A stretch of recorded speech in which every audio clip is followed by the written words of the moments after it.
1/21/2025. We're in the Wuzi, one of the ancient military texts out of China, right there up with the art of war, right there.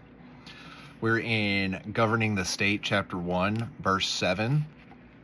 Marcus Wu said, "Please tell me how to create a strong battle line, tight defense, and win any battle." To which Wu Qi replied, "It is better for me to show you than to tell you. As long as you promote the talented and worthy and disregard the mediocre, then you will have created a strong formation. A strong defense requires the people to keep their fields and residences and obey the officials. When all the ordinary people support you and oppose the enemy, then victory is assured."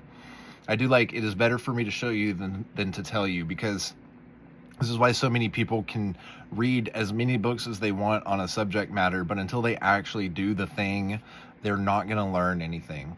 And I think that the strongest defense, he says, about people keeping their fields and residences, right? People are going to defend their homes with everything they've got.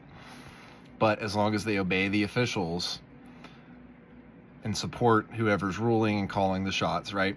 And then promoting the talented and worthy and disregarding the mediocre. So that should tell you, as far as if you're being worthy to yourself, are you living a mediocre life, or are you being talented to yourself and for yourself?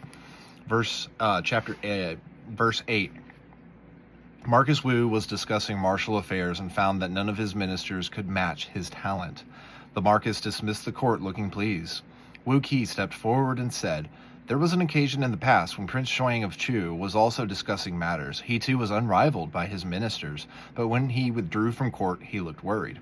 Master Xin asked, "What troubles you, my lord?" Prince Shuang replied, "I have heard that there are many wise rulers in other states and worthy advisors that serve them too. If I could learn from such advisors, then Chu would become strong enough to assert itself among its neighbors. If I had such men as my friends, I could accomplish even greater things. I am a man of limited ability, and not even my own ministers are better than me. Our country is in great peril." Wu Qi explained, "Your behavior is exactly what Prince Shuang was worried about that day, my lord, and yet you seem to think it is cause for celebration. This terrifies me." The Marcus was left looking ashamed.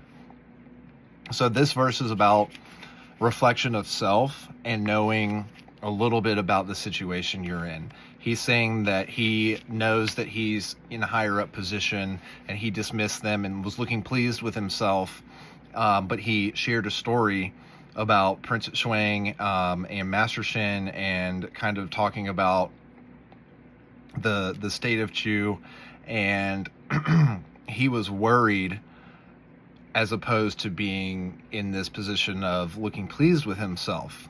And so he had the self-awareness to go to his advisor and say, "This is what worries me." And so what Wu Qi here is saying to Marcus is that you're kind of doing the opposite. And that's what worries me, is because you're not being aware of where you stand. And so as we move forward and press into chapter 2 tomorrow, let's kind of be aware of that. Let's think of that. Where do we stand with ourselves? What are we doing to advance and build up our defense? Are we prepared to take the necessary steps and be humble to those who would advise us for the betterment of the state of our being?